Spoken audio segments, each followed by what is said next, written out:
For my family, basically, it's really just my immediate family, my mother, father, and brother. We moved away from the rest of our extended family. They're all in Chicago. We moved to New Jersey. And so really the only family I ever grew up with was the people around me.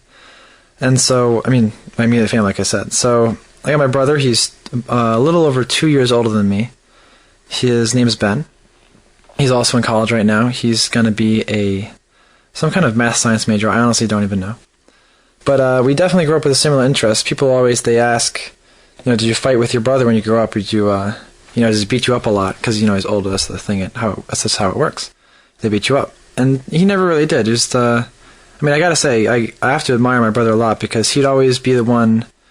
I almost followed in his, I didn't follow in his footsteps exactly, but, up through high school, there's not that many variations on experiences you can do as far as, social life in the town, a small town. So he'd always did everything first, and so I would go to do something, and he'd already have been there. He knew everybody, because my brother, he started off being a very shy kid. Not until sophomore year in high school did he get to be very outgoing. So he knew but that's when it counted, when I was in high school, and he knew everybody, and it just made everything so much easier for me. So he's definitely a really good guy. Definitely, we share a lot of interests together, and we don't actually hang out that much, but we could, and we do sometimes, and we always have a good time. Then I got my mom, who definitely tennis is her favorite aspect of life. She plays tennis, honestly, I think 3 or 4 times a week. She's always thinking about tennis. She's always coming back from playing a match in tennis. She can find the most obscure tennis tournaments to watch on TV. She went to college. She met my dad in college as they met. I thought it was pretty funny because I just recently found out that their first date was to see the movie Patton, which is a war movie, I think, and it doesn't sound very romantic, but they liked it, I guess, and they seemed to like each other. And so she works part-time jobs every now and then. Don't really need to. My dad makes a good deal of money and can pretty much support us on that. He has pretty good job security, so we didn't really have to worry about that. And I would definitely say she's done a good job raising us.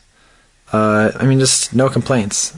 The one thing is that me and my dad are almost completely the same in that we're very laid back. Not many things really bother us. My dad's a businessman. He basically schmoozes all the time now. She talks to them a lot. Wins them over and towards his favor. But it's really, that's what he does. I ask him what he does. He has a book called Schmoozing. He didn't write it, but, he has a book on it. And so we're very laid back. It's things just bounce off us. We don't really care. The little things in life. Normally, of course they do build up sometimes, but most of the time we're just yeah, whatever. My mom and my brother, both very short-tempered. If something goes wrong, they're mad, and so they fight with each other a lot. It used to be bad, but now I got a lot better, and it used to be kind of awkward for me, as being the younger son, and have the mom be mad at my brother, and my dad has to be on my mom's side, but of course, he personally doesn't care that much, but, he has to be because he's the parent, the parental role, has to be the good father. But, yeah, it doesn't really affect me anymore. They pretty much get along really good now, and it's all pretty good. And we used to, I think, actually probably one of the reasons we get along so much better now is we don't do forced family events. We have to go and spend days together. Every now and then we'll say we're going to have dinner tonight, and that'd be it. Since we haven't seen each other in a long time, we haven't been together and done that many things together in a long time, there's always something to say. And it's pretty good. It's a good life with my good family. I like it.